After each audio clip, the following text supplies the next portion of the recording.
Dinesh Karthik to be praised or Rahul to be blamed? Welcome to Strings and Stumps, my opinion. Punjab losing from a winning position and Kolkata Knight Riders winning from a losing position. What can be said about this? Maxwell made a big difference. Why Kings 11 Punjab is continuously doing that mistake of picking Maxwell, who is out of form. Moreover, sending him in the last overs where runs are required. I think that was a big bad move from Kings 11 Punjab. Punjab were ahead in every over right from the start, but in the end, falling short for those runs. Picking the players, the right players, should be the main motive, and past glory, past history should not work here in such kind of a tournament. Here every match counts, every player performance counts. So it's the current form which need to be seen. Glenn Maxwell, he has not been in form. The scores, if you see, in the last 5-6 games, there was nothing.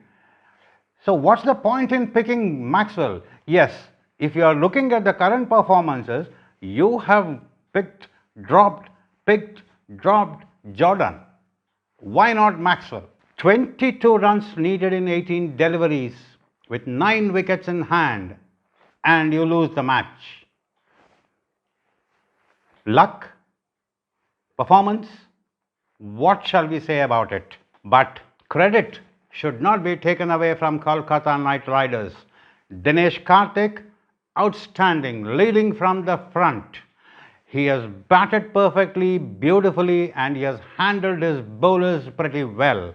The best part is that Prasiddha Krishna, that best over from him, that turned the table towards Kolkata Knight Riders, paving way for Narine to hit the final nail into the coffin. And Kolkata Knight Riders take on that number 3 spot in the points table. Umpires for the game: Chris Grafney, Ullas Gande and Virendra Sharma, with Paschim Pathak as 4th umpire.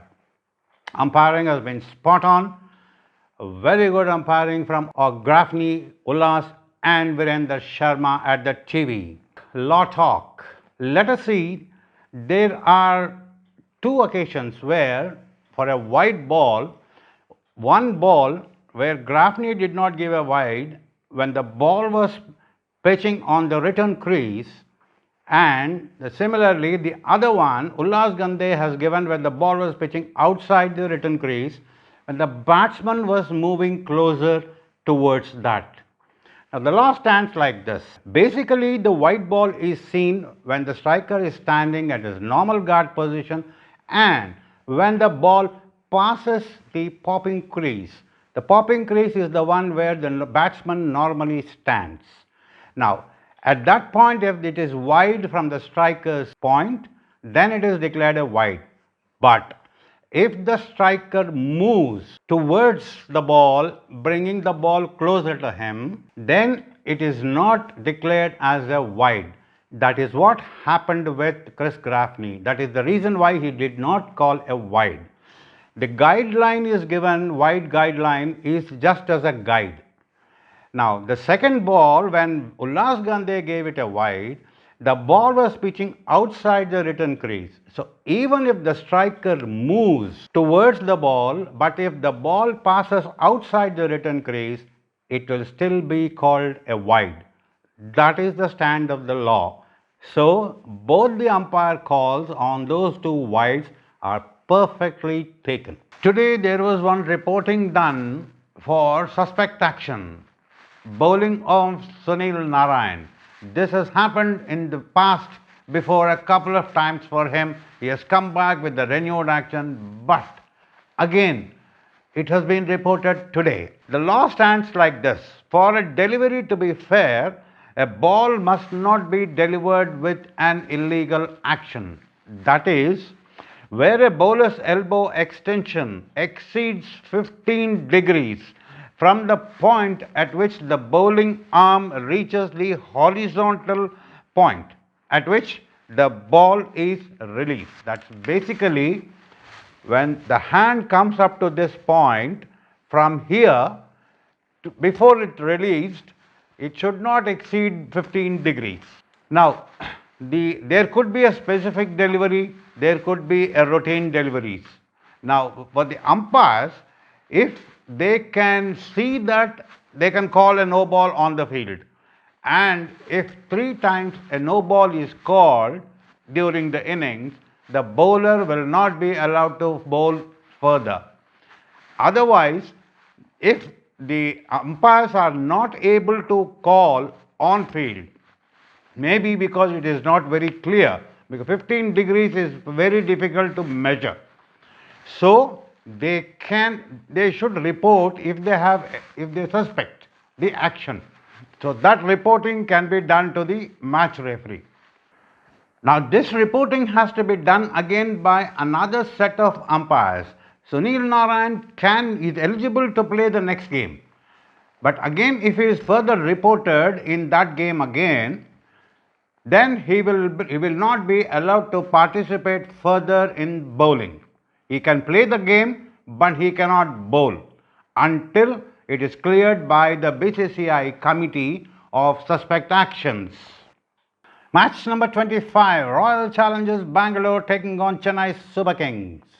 One man made the difference, that is Virat Kohli, leading from the front, scoring 90 of 52 deliveries, and Royal Challengers Bangalore scoring 70 in the last 4 overs, taking the score to 169, and ably supported by the bowling department, especially Chris Morris, picking 3 for 19, taking Royal Challengers Bangalore to the number 4 spot in the table with 8 points.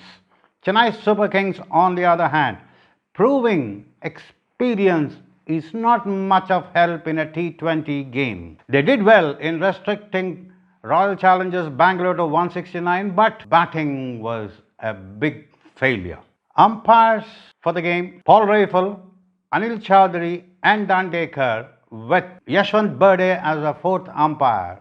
Everyone had again a very good game. Anil Chaudhary picked up that ball pitching outside the leg stump perfectly, but I felt he should have picked that small deviation of the bat of Karan, where it has to go for a review. I think he should have given that decision on field. The batsman moved away and the bat was again away from the body, with the ball going underneath the bat with a small deviation. I think that's a deviation should be picked, because the bat was away, ball was going underneath the bat with the deviation. There is a clarity available there which should have been picked.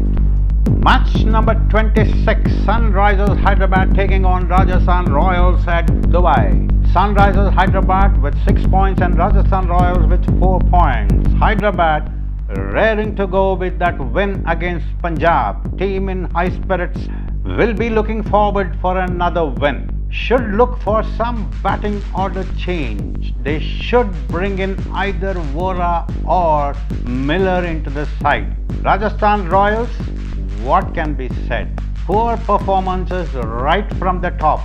Sometimes it appears some of them are one-match wonders.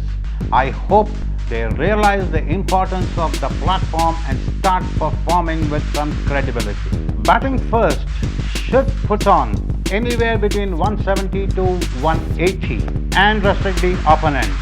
Let's see what Royals will do when they win the toss. They should be batting and trying to restrict the opponent. Match number 27, Mumbai Indians taking on Delhi Capitals at Abu Dhabi. Clash of the Titans, top 2 teams of this tournament as of today, should be the match of this IPL tournament at this stage. Delhi Capitals right on top of the table, but they need to seriously look into the batting difficulties they had in the earlier match against Rajasthan Royals. They should be giving a tough fight to Mumbai Indians, and they should be going into the same team into the game. Mumbai Indians, the most balanced team we have in this tournament, will be eyeing for another win and to go on top of the table again and maintain the run rate. That is very important at this stage. They are also expected to go with the same team. Abu Dhabi has been a hunting ground for Mumbai. They have won 3 out of the 4 games. They had big scores in this ground. So, whoever bats first should be putting on 200 plus runs on the board and trying to restrict the opponent. Let us see whether Mumbai Indians are capable of doing this by winning the toss. Strings and Stumps will be back. Stay tuned.